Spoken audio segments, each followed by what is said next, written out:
Conversando com Deus, livro 1, capítulo 12. Continuação da narrativa. O autor. Por que eu não posso fazer o que realmente quero com minha vida e ainda assim ganhar dinheiro? Deus. O quê? Quer dizer que de fato quer divertir-se e ainda assim ganhar dinheiro? Deve estar sonhando. O autor. O quê? Deus. Eu só estava brincando, lendo um pouco a sua mente. Veja bem, esse tem sido o seu pensamento em relação a isso. O autor. Essa tem sido a minha experiência. Deus. Bem, todos passam por isso muitas vezes. As pessoas que ganham a vida fazendo o que gostam são aquelas que insistem em fazê-lo. Elas não desistem, nunca se dão por vencidas. Desafiam a vida a não deixá-las fazer o que gostam. Mas há outro elemento que deve ser mencionado, porque é o elemento que a maioria das pessoas não entende quando se trata da vida profissional. O autor. Qual é? Deus. Há uma diferença entre ser e fazer, e a maioria das pessoas dá ênfase ao fazer. O autor. Não deveria ser assim? Deus. Não há deveria ou não deveria envolvidos. Há apenas o que você escolhe e como pode tê-lo. Se escolher paz, alegria e amor, não obterá muito disso com o que está fazendo.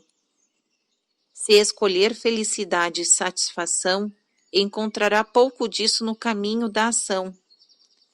Se escolher a reunião com Deus, o conhecimento supremo, a compreensão profunda, a compaixão infinita, a consciência total e a satisfação absoluta, não terá muito disso com o que está fazendo. Em outras palavras, se você escolher a evolução da sua alma, não a obterá através de atividades físicas do seu corpo. O fazer é uma função do corpo. O ser é uma função da alma. O corpo está sempre exercendo algumas atividades. Nunca para ou descansa.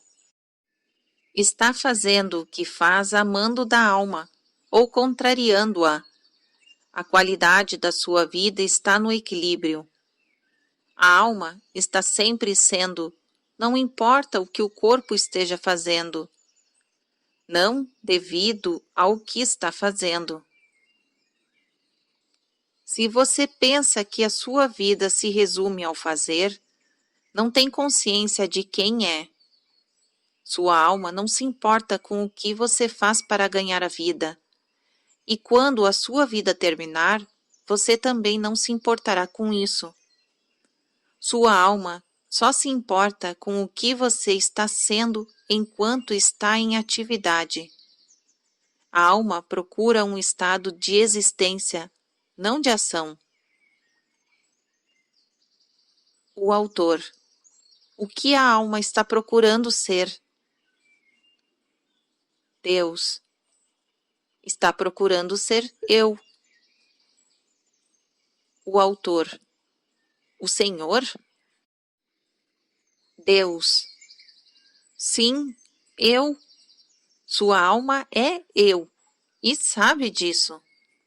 O que está fazendo é tentando ter essa experiência, e do que está lembrando é de que o melhor modo de tê-la é não fazer coisa alguma. Não há nada a fazer além de ser. O autor. Mas ser o quê? Deus. O que você quiser. Feliz, triste, fraco, forte, alegre, vingativo, perspicaz, cego, bom, mau, homem, mulher. Você dá um nome a isso. Quero dizer, literalmente, você dá nome a isso. O autor. É tudo muito profundo, mas o que tem a ver com a minha carreira? Estou tentando encontrar um modo de sobreviver, sustentar a mim mesmo e a minha família, fazendo o que gosto de fazer. Deus, tente ser o que você gosta de ser. O autor. O que quer dizer? Deus. Algumas pessoas ganham muito dinheiro fazendo o que fazem, outras não, e ambos exercem a mesma atividade. Por que isso ocorre? O autor. Algumas pessoas são mais habilidosas do que outras. Deus. Essa é a primeira parte da explicação, mas vamos à segunda. Agora temos duas pessoas que têm habilidades relativamente iguais. Ambas se formaram na universidade, destacaram-se em suas classes, compreendem a natureza do que estão fazendo, sabem como usar os seus instrumentos com grande facilidade. Ainda assim, uma tem mais sucesso do que a outra, prospera enquanto a outra luta.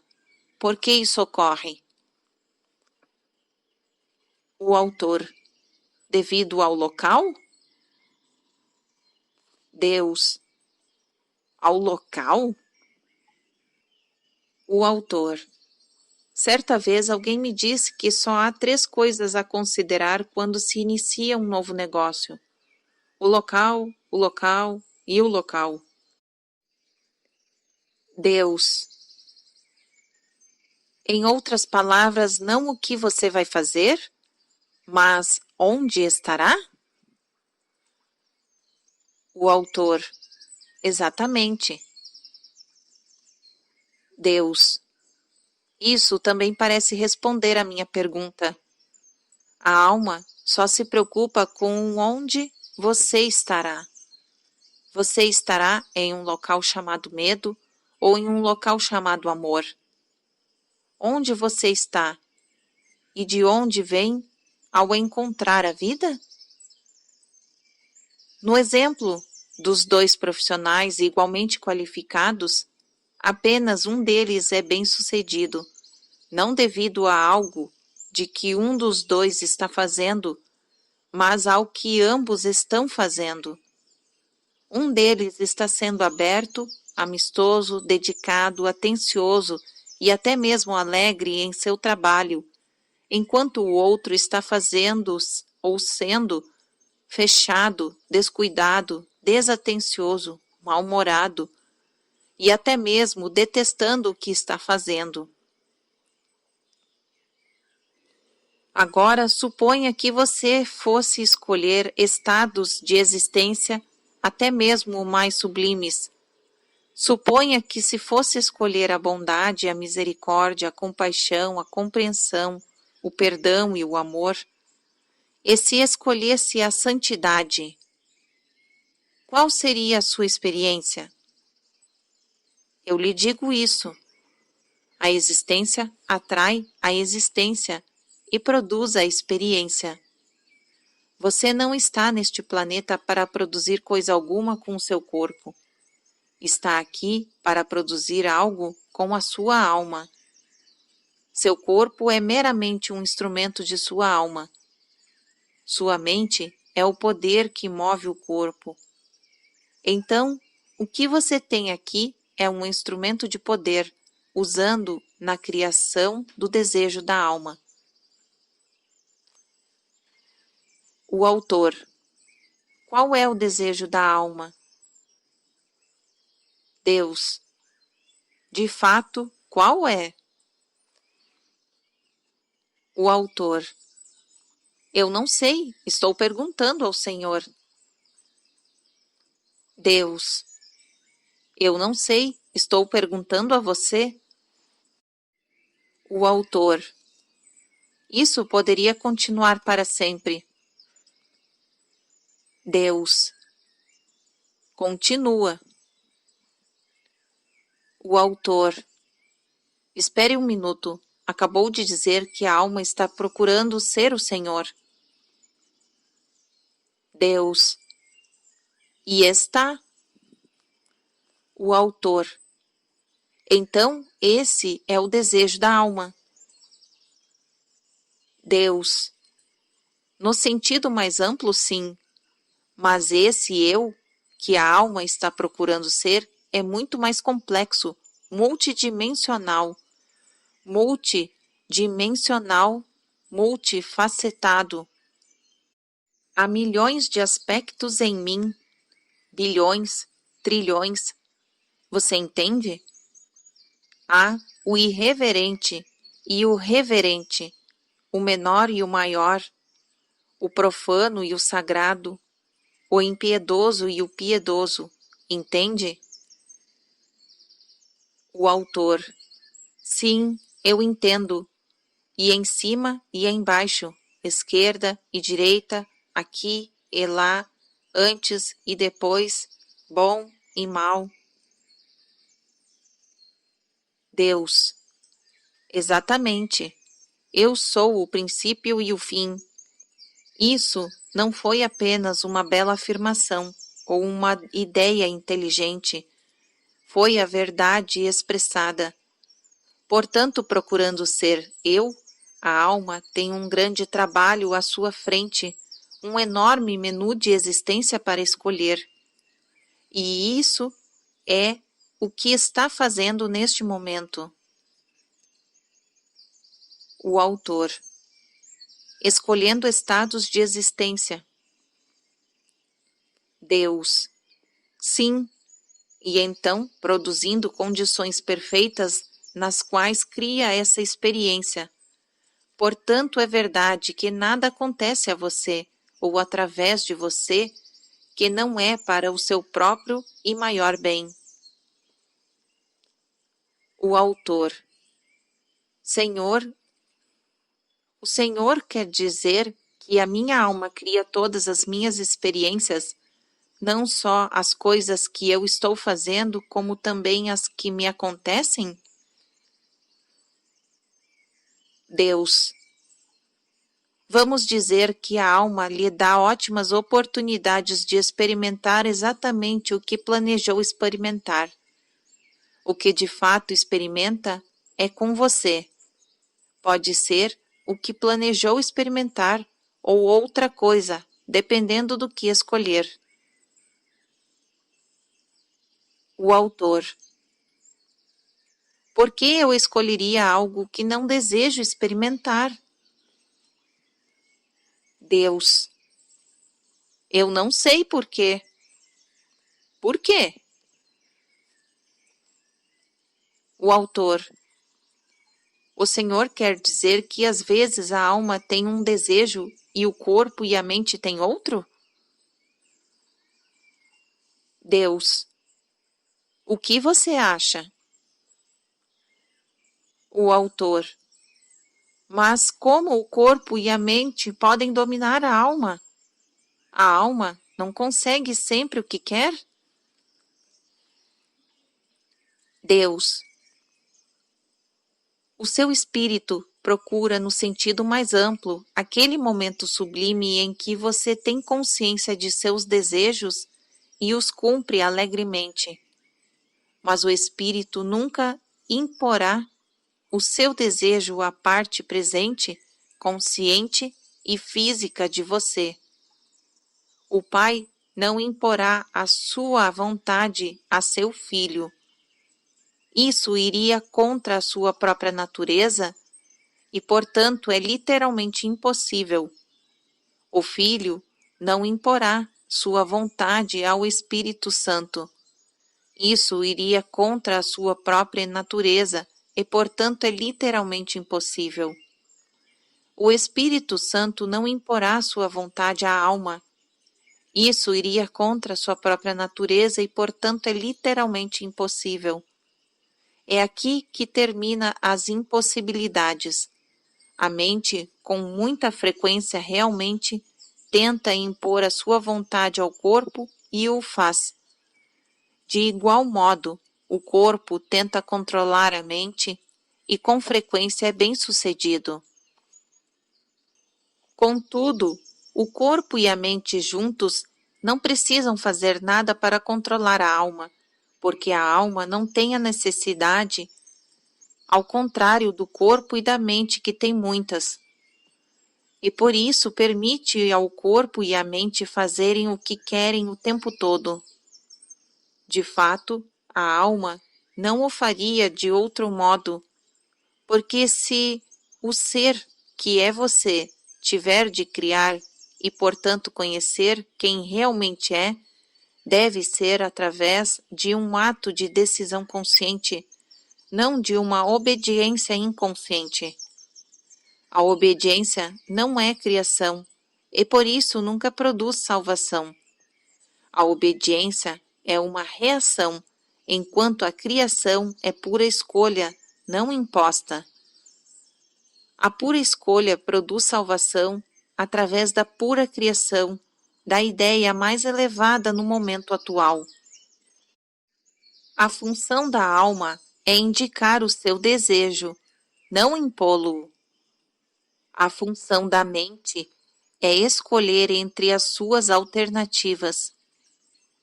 A função do corpo é agir de acordo com essa escolha. Quando o corpo, a mente e a alma criam juntos em harmonia e união, Deus se faz carne. Então a alma se conhece experimentalmente e Deus se regozija. Neste exato momento, sua alma criou novamente a oportunidade de você ser, fazer e ter o que é preciso para saber quem realmente é.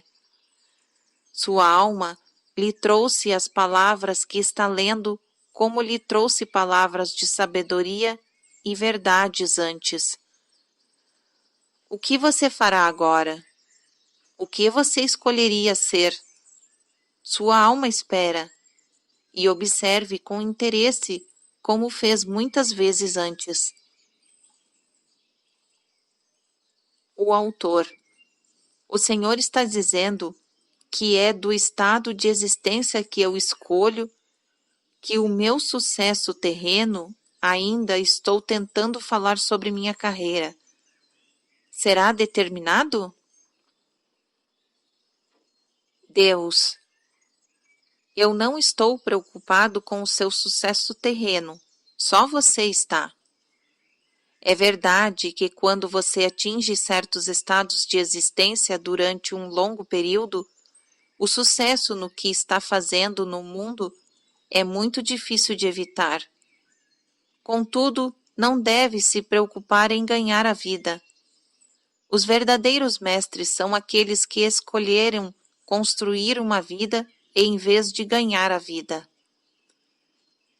De certos estados de existência surgirá uma vida tão rica, satisfatória, maravilhosa e gratificante que você não se preocupará mais com os bens materiais e o sucesso terreno. A ironia da vida é que logo que você deixa de preocupar-se com os bens materiais e o sucesso terreno, o caminho é aberto para obtê-los. Lembre-se de que não pode ter o que quer, mas pode experimentar o que tem. O autor. Não posso ter o que quero? Deus. Não. O autor. O Senhor já disse isso, bem no início do nosso diálogo. Ainda assim não entendo. Achei que tinha dito que eu podia ter tudo o que quero. Aquilo em que pensar e acreditar terás. Esse tipo de afirmação.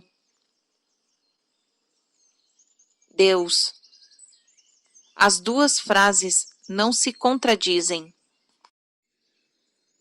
O autor: não, eu acho que sim. Deus: por que você não entende? O autor: eu admito isso.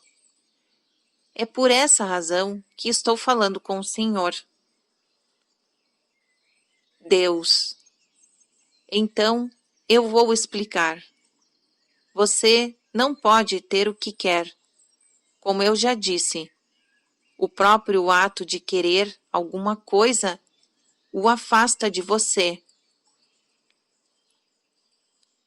O autor: bem, o Senhor já pode ter dito isso, mas está me deixando confuso.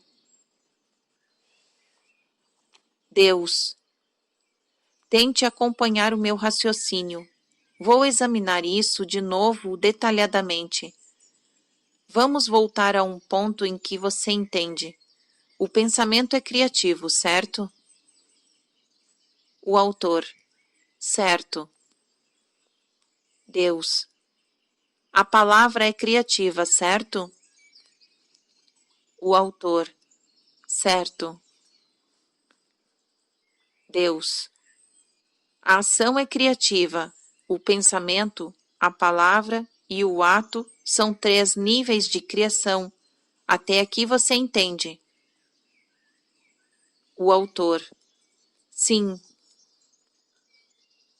Deus: então, agora vamos tratar do sucesso terreno, já que é sobre isso que você falou e perguntou. O autor: ótimo. Deus: você pensa atualmente: eu quero o sucesso terreno. O autor: às vezes sim.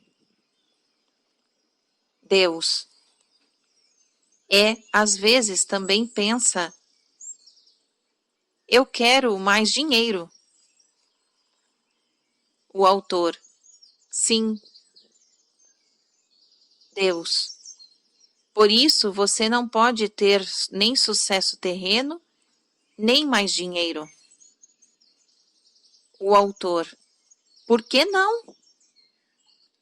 Deus: porque o universo não tem outra escolha além de proporcionar-lhe a manifestação direta do seu pensamento em relação a isso. Seu pensamento é: eu quero mais sucesso terreno. O poder criativo é como um gênio em uma lâmpada mágica. Suas palavras são sua ordem. Está entendendo?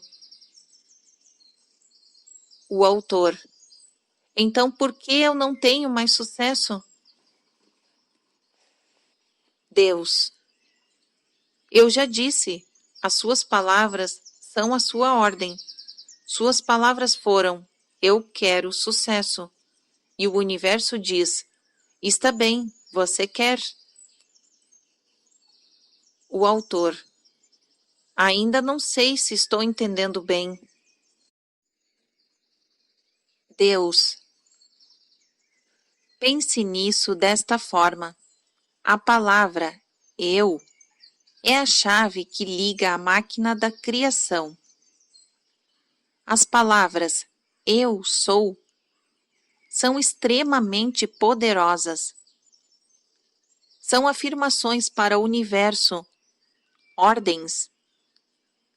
Tudo o que se segue à palavra eu, que faz aparecer o grande eu sou, tende a se manifestar na realidade física. Por isso, eu, mais querer sucesso, produz você querer sucesso. Por isso, eu, mais querer dinheiro, produz você querer dinheiro. Não pode produzir outra coisa, porque os pensamentos e as palavras são criativos. Os atos também. E se você agir de um modo que afirma que querer sucesso e dinheiro, então seus pensamentos, suas palavras e seus atos estarão de acordo e você certamente terá essa experiência. Está entendendo? O autor: sim, meu Deus, realmente funciona desse modo? Deus: é claro, você é um criador muito poderoso. Mas se você tiver um pensamento ou fizer uma afirmação apenas uma vez, como por exemplo, em um momento de raiva ou frustração, não é muito provável que transforme em realidade esses pensamentos ou essas palavras. Por isso, não tem de se preocupar com tomara que morra, ou vá para o inferno, ou todas as outras afirmações pouco gentis que às vezes pensa ou diz. O autor: graças a Deus. Deus: não há de quê, mas se você repetir muito um pensamento ou uma palavra, não uma vez ou duas, mas dezenas, centenas, milhares de vezes, tem ideia do poder criativo disso? Uma ideia ou uma palavra expressados repetidamente passam a ser isso, apenas isso, expressados. Ou realizam-se externamente, tornam-se sua realidade física. O autor: que desastre! Deus: isso é exatamente o que essas palavras com muita frequência o produzem. Desastres. Você adora o desastre, o drama, isto é, até não adorar mais. Chega a um certo ponto em sua evolução em que deixa de adorar o drama, a história que está vivendo. É então que decide, de fato escolhe mudá-la. A maioria das pessoas não sabe o como fazer isso. Agora você sabe. Para mudar a sua realidade, simplesmente pare de pensar assim. Nesse caso, em vez de pensar eu quero sucesso, pense eu tenho sucesso. O autor: isso soa como uma mentira para mim. Eu estaria enganando a mim mesmo se dissesse essas palavras. Minha mente gritaria: vá mentir assim no quinto dos infernos. Deus: então pense algo que pode aceitar. O sucesso está chegando para mim agora. Ou tudo leva ao meu sucesso. O autor: então, esse é o truque por trás da prática das afirmações da nova era? Deus: as afirmações não funcionam se forem meramente afirmações do que você quer que seja verdade. Só funcionam quando as afirmações de algo que já sabe que é verdade. A melhor afirmação é a da gratidão e reconhecimento. Obrigado, Deus, por fazer com que eu tenha sucesso na minha vida. As ideias e os pensamentos que se traduzem em palavras e atos produzem ótimos resultados quando se originam do verdadeiro conhecimento, não de uma tentativa de produzir resultados, mas de uma consciência de que os resultados já foram produzidos. Jesus sabia disso. Antes de cada milagre, ele agradecia a mim por ele. Nunca lhe ocorreu não agradecer, porque nunca lhe ocorreu que o que ele afirmava não iria acontecer. Essa ideia nunca passou pela sua mente. Ele tinha tanta certeza de quem era e de seu relacionamento comigo que todos os seus pensamentos, todas as suas palavras e todos os seus atos se refletiam como os seus pensamentos, as suas palavras e os seus atos refletem a sua certeza. Se nesse momento houver algum desejo que você quer experimentar em sua vida, não o deseje, escolha-o. Você escolhe sucesso em termos terrenos? Escolhe mais dinheiro? Ótimo! Então escolha isso. Realmente. Não sem entusiasmo. Contudo, em seu estágio de desenvolvimento, não fique surpreso caso deixe de se preocupar com o sucesso terreno. O autor. O que isso significa? Deus. Chega um momento na evolução de cada alma em que a principal preocupação não é mais a sobrevivência do corpo, mas o desenvolvimento do espírito. Não é mais o sucesso terreno, mas a realização do eu. Em certo sentido, esse é um momento muito perigoso, principalmente no início, porque a entidade que habita no corpo agora sabe que é apenas isso, um ser em um corpo, não um ser corpóreo. Nesse estágio, antes da entidade em desenvolvimento amadurecer, frequentemente perde todo o interesse pelos assuntos do corpo. A alma está tão excitada por ter sido finalmente descoberta. A mente abandona o corpo e tudo o que lhe diz respeito é ignorado. Os relacionamentos são postos de lado. As famílias deixam de existir. Os empregos ficam em segundo plano. As contas não são pagas. O próprio corpo não é alimentado durante longos períodos. Todo o enfoque da entidade passa a ser na alma e nos assuntos da alma. Isso pode levar a uma grande crise pessoal na vida diária do ser, embora a mente não perceba qualquer trauma. Está em êxtase, divagando. As outras pessoas dizem que você não está em seu juízo perfeito e, de certa forma, pode não estar. A descoberta da verdade, de que a vida não tem nada a ver com o corpo, pode criar um desequilíbrio. Enquanto no início a entidade agia como se o corpo fosse tudo o que importasse, agora age como se os assuntos do corpo não tivessem a mínima importância.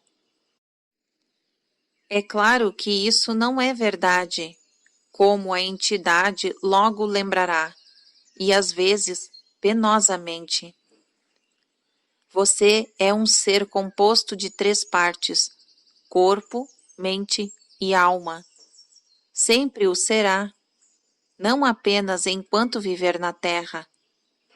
Há pessoas que supõem que com a morte o corpo e a mente são abandonados, mas não são. O corpo muda de forma, deixando para trás a sua parte mais densa, mas mantendo sempre a sua exterioridade. A mente, não confunda com o cérebro, também o acompanha, unindo-se ao espírito e ao corpo, como uma massa de energia de 3 dimensões ou facetas. Se você escolher voltar a ter oportunidades de experimentar o que chama de vida na Terra, seu eu divino separará novamente suas dimensões no que você chama de corpo, mente e espírito.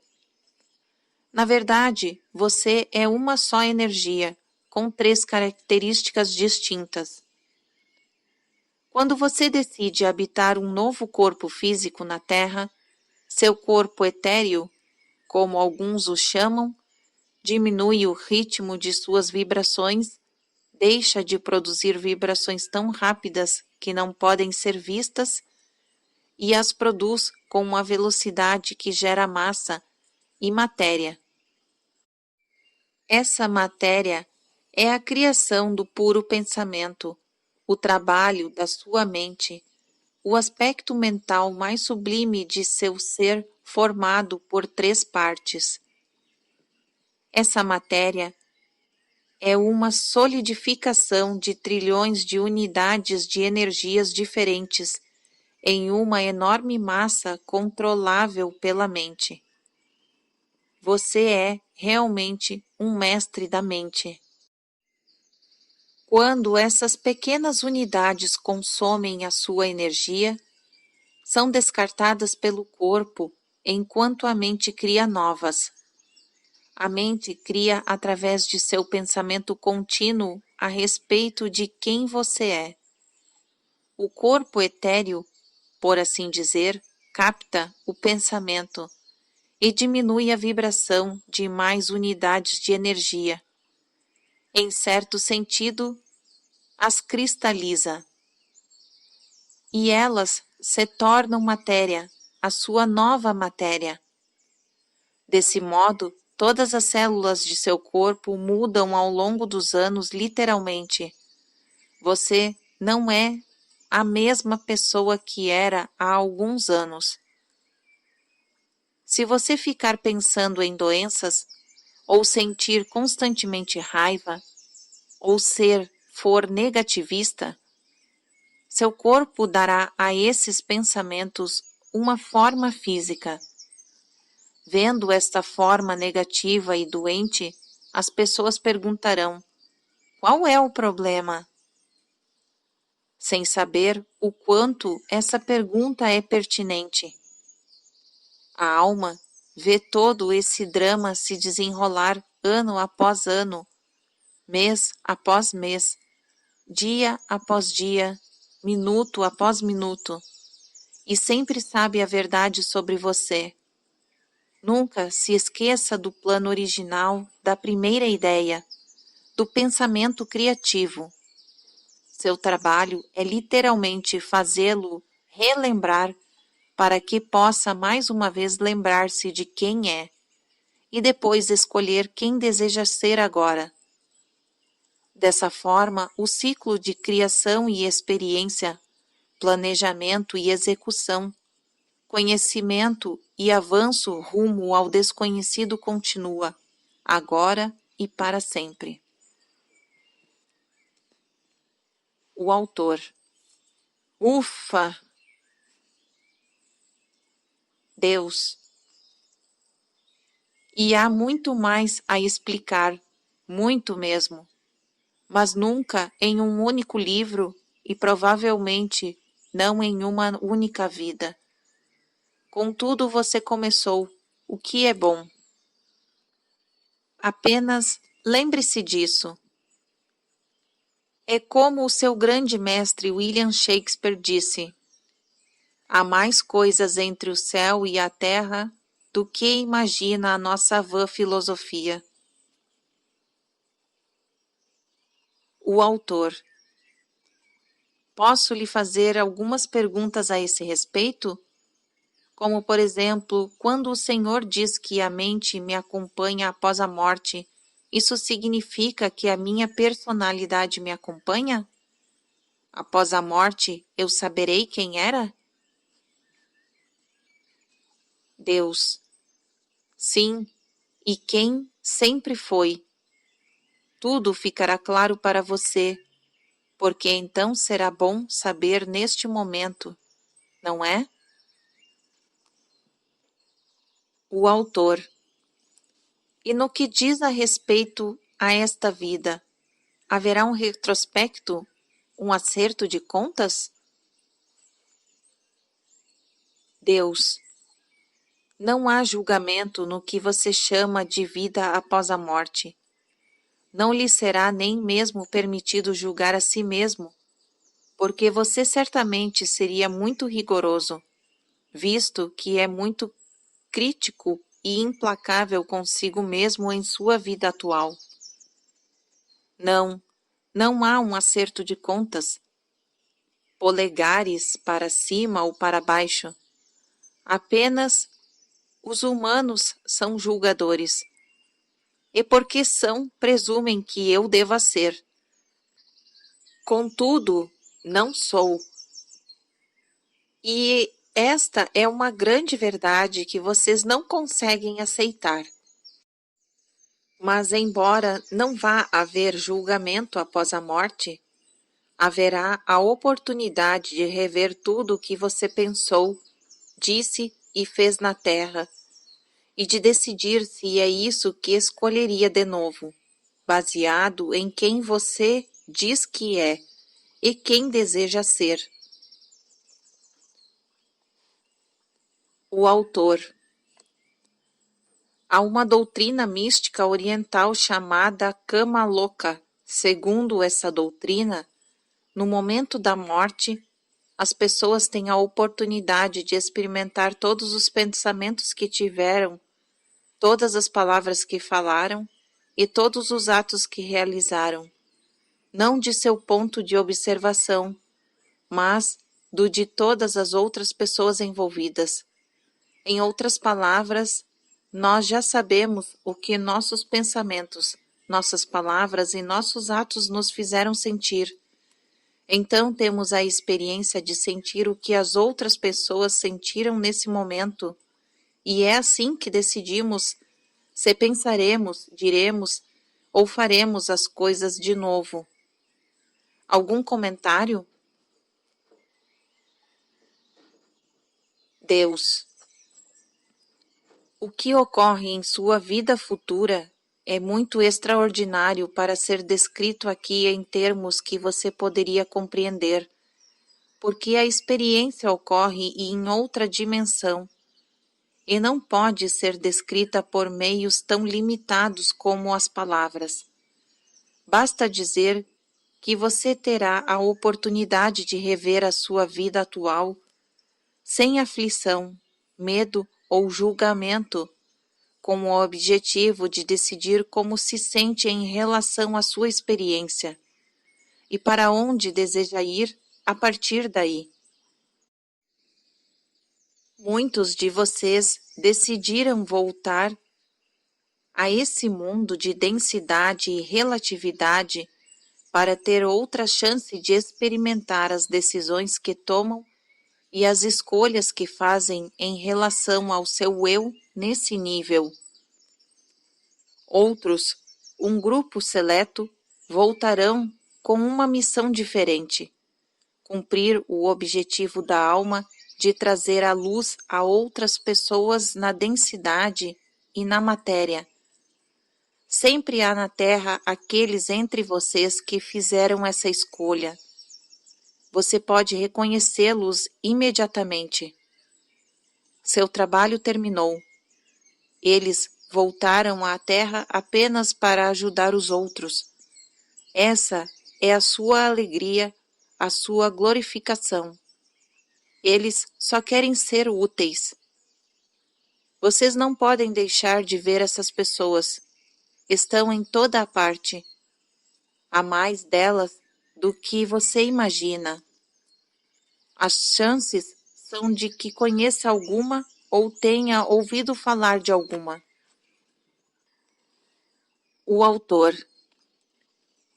Eu sou uma delas? Deus. Não. Você tem de perguntar, não é? Uma pessoa assim não faz perguntas a respeito de ninguém. Não há o que perguntar. Você, meu filho, nessa vida, é um mensageiro, um precursor, um homem que traz novidades, busca e frequentemente revela a verdade. Isso é suficientemente para uma vida. Seja feliz. O autor. Ah, eu sou, mas sempre posso esperar mais. Deus. Sim, e sempre esperará. Está em sua natureza. É a natureza divina tentar sempre ser mais. Então tente sim, por todos os meios. Agora, eu quero responder definitivamente à pergunta com que você começou esta parte da nossa conversa. Vá em frente e faça o que realmente adora fazer. Não faça outra coisa. Você tem muito pouco tempo. Como pode pensar em desperdiçar um minuto fazendo o que não gosta para ganhar a vida? Que tipo de vida é essa? Não é uma vida, é a morte.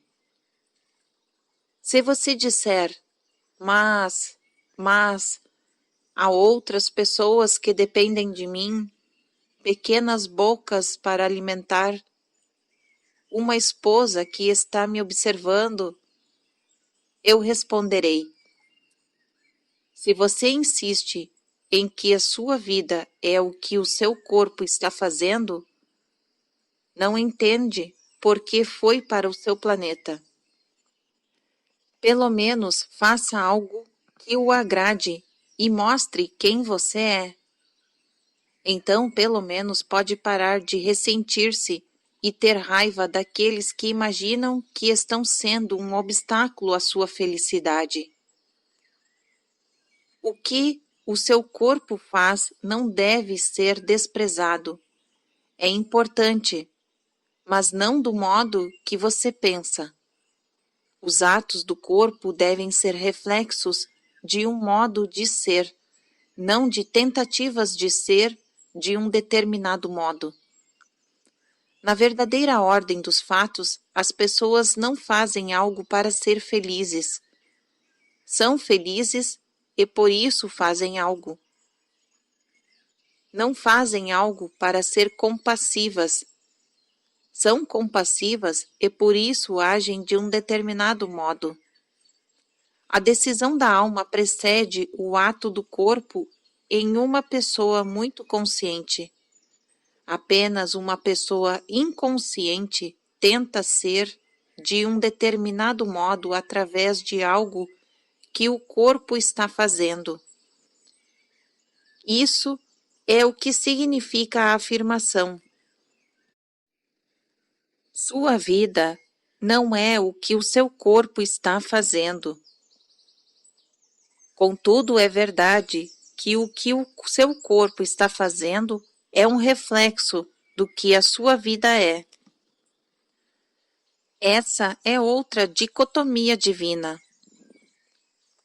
Mas saiba disto, se não entender mais nada. Você tem direito à felicidade, com ou sem filhos, com ou sem esposa. Procure-a, encontre-a e terá uma família feliz, não importa quanto dinheiro ganhe ou deixe de ganhar. E se eles não forem felizes, o deixarão. Por isso, libere-os com amor para procurar a felicidade deles. Se por outro lado, você tiver evoluído até o ponto em que os assuntos do corpo não mais o preocupam, então está ainda mais livre para procurar a sua felicidade, assim na terra como no céu. Deus diz que é bom ser feliz, sim, até mesmo em seu trabalho. Sua vida profissional é uma afirmação de quem você é. Se não for, então por que está fazendo o que faz? Imagina que tem de fazer? Você não tem de fazer coisa alguma. Se o homem que sustenta a sua família a todo custo, até mesmo a sua própria felicidade, é quem você é, então ame o seu trabalho, porque está facilitando a criação de uma afirmação realista do seu eu. Se a mulher que tem um emprego que detesta para cumprir o que considera suas responsabilidades é quem você é, então ame o seu trabalho, porque confirma a sua autoimagem, o conceito do seu eu. Todos podem amar tudo quando compreendem o que estão fazendo e por quê. Ninguém faz o que não quer.